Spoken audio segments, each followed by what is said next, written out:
got one last view from my porch in Kumamoto, said goodbye to Kumamon, and hopped on a plane, this time to Okinawa. Okinawa is Japan's southernmost prefecture. It's actually closer to most of China than it is to Japan.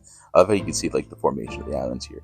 Also, these like where the coast meets the land. It has a really unique culture. It was its own country until the 1600s, and Japan ruled it, and then America occupied it for 30 years after World War II. So you see a cool class of cultures that you see kind of here in Kokusai Dori, the big kind of touristy shopping street. I planned on stopping there, but decided to head straight for my Airbnb. And my Airbnb is pretty cool. It's like an American-themed cat cafe, so there's cats everywhere. The cats are all strays. Like, this one was actually abandoned in their garden. It's only 5 months old. Look at the little baby. But it was starting to kind of rain, so I went to the Aeon Mall. Aeon Malls are like a mall chain throughout Japan, and they are absolutely massive. This one's not super crowded because it's like 4 p.m. on a weekday, but it's big enough. It has this huge fish tank tied to the Chirami Aquarium, but it also has a big Pokemon Center, the most recent Pokemon Center. Here's a huge Alolan Executor. They have this big Arcanine and Pikachu, and it's fluffy. Most of the Pokemon kind of statues outside Pokemon Centers are plastic, but this one's very soft and fluffy.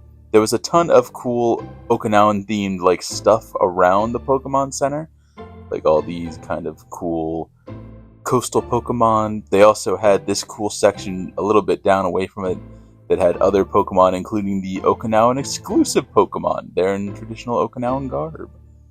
I was also looking for Shisa lions. Shisa lions are like a guardian spirit from Okinawan mythology. They were actually kind of super hard to track down in the mall, even though every house in the prefecture has one. I got one at this store that I did not zoom in on its title for some reason. They also had this cool Hello Kitty cafe vending machine. It was filled with all the normal stuff, just like the design. Also, this sriracha vending machine, for if you love sriracha, but just this brand. I also went to this place called Manga Suka Awase. It's a pretty cool store. Just inside, there's a bunch of arcade machines and claw machines. It's mostly like a secondhand thrift store. Like, there's a bunch of secondhand goods, a lot of secondhand clothes. And over a little bit, you see a lot of secondhand video games. Just a cool layout. You get these kind of old Game Boy games, these kind of Gunpla section with these Gundam models.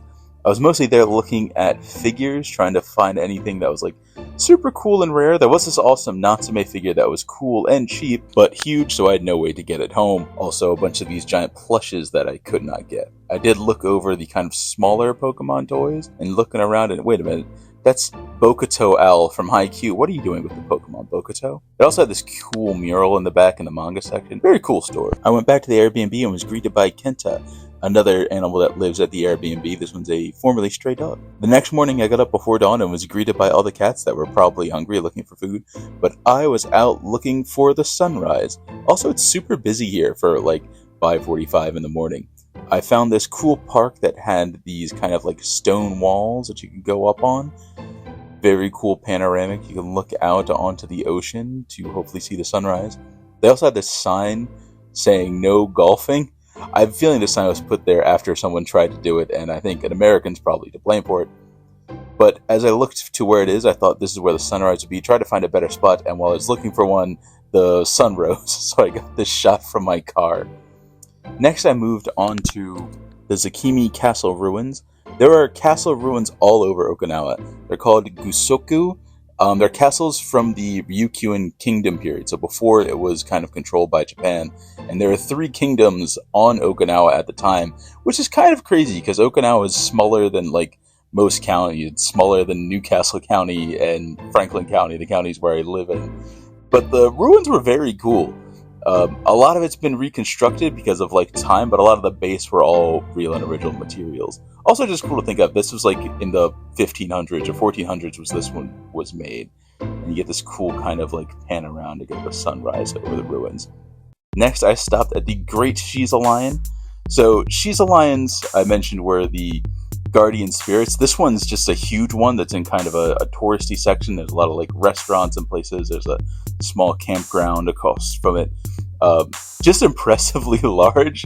There was also like a ton of cats around it, probably because of the campground across the street and all the restaurants that probably have food. There's a small little tuxedo cat. This guy was running around a bit. This guy was laying out cleaning himself. This one was very friendly, and I thought it was going to hop in my car, and as much as I wanted that, I also didn't want that.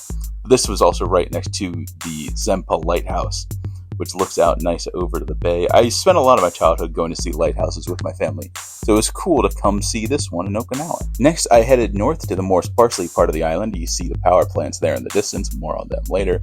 But I headed north to the Chirami Aquarium. I went to the Osaka Aquarium earlier, which was the 10th biggest in the world. This is the 11th biggest in the world, and it's also very modern. It also had its own like soda and soda vending machine. Also, some really great views of the ocean and the beach and stuff like that. I don't want to go too much into it because I already went to the Okinawa Aquarium, but just want to highlight some cool new things like this tank with starfish, and there's some sea cucumbers in there. That was pretty cool. Had a bunch of more tropical fish that were just kind of like floating around in their own tanks, like these cool pink fish. This here puffer fish, which was oddly very friendly with the people coming up to it. I really like this cave display. I just thought the light coming through was very cool. Also, you can't really get a good look at it, but that's a lobster that is like huge. It's literally like 3-4 feet long. It is gigantic. A lot of the aquarium had these kind of like smaller displays. It actually made it easier to like move from station to station and get a good look at the fish. But the showstopper was, like in Okinawa, the Pacific Ocean tank, and it is phenomenally huge. Like, here's the main display. It's just a giant wall, and you can get some pretty massive fish in there, like this whale shark. I saw whale sharks in Osaka, and they were big. This one's, like, significantly bigger. It is, and even the manta ray is, like, shockingly huge here, just compared to, like, people on the bottom. You could also go upstairs and kind of look down on the tank from above, which is a really cool thing. You could also see some like behind the scenes stuff from the aquarium. I don't know what those fish are, and have this kind of like walk out onto a glass bottom thing that's oddly terrifying. I'm not great with heights or large bodies of water, but I wanted to get the shot for this video, so I hope you enjoy it. One last shot of the whale shark from above, but there's also the shot of the whale shark from below. There's a part where you could walk out under the aquarium, and I got there right as a whale shark was coming over. Very cool to like just have the whale shark there, and it's so massive, bigger than ones in Osaka. It also had this cool planetarium which highlighted bioluminescent fish. I couldn't get some good shots of the ones that were like glowing, but these are glowing, kind of give you the right idea. There was also these manatees that were very, very playful. I saw signs for manatees, and I was like, oh, these are probably going to be like dugongs because they're more regionally specific. But no, these are manatees just see in like Florida and South America, doing a lot of barrel rolls. Also very cool, which I don't think I'd seen a ton of before, are these sea turtles.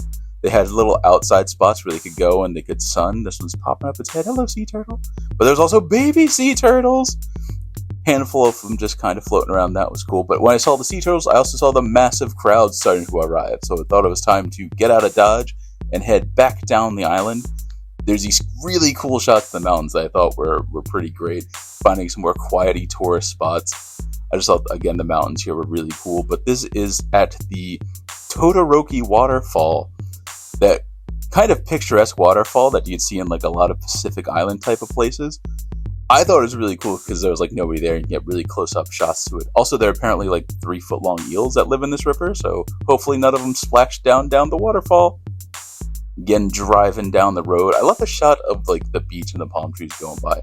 I didn't even really have a great like view of it driving, but I got a good shot of it. And here I am at the beach looking out onto the ocean. Very cool. I'm not usually on a tropical island, and hey, what's that? Is that a power plant? Yes, it is a power plant. Okinawa gets 79% of its power from these 2 coal-fired power plants. This one is a square smokestack, which is pretty cool. And it's directly across the bay from those power stacks that we saw earlier. There they are in the distance. You can get a good zoom in. It's about halfway up the island, so it's hard to miss them. Also, I stopped at this roadside station, and while it may look like any roadside station, it's actually a little bit different because it overlooks the U.S. Air Force Base, so you can go to that top level and look at planes taking off. I saw a couple take off. They were kind of carrier planes. I saw some jets like flying around the island. I couldn't get good shots of them because they were like fast. But seeing these take off was pretty cool, and a lot of people there waiting with pictures. A lot of also like Japanese people, so it wasn't just American tourists coming to see the stuff take off. Also, it was a huge tourist attraction. All these cars are turning in just to see this rest stop, to see the planes take off. I then stopped to get some dinner at Coco's, and this one's really cool because it had a robot that came out and delivered your food. It also played a song that was oddly obnoxiously loud. Here it is dropping off some chicken that I got just to see the robot come out and get a better shot of it. My main dish was this curry, which is what they're famous for, and it was delicious.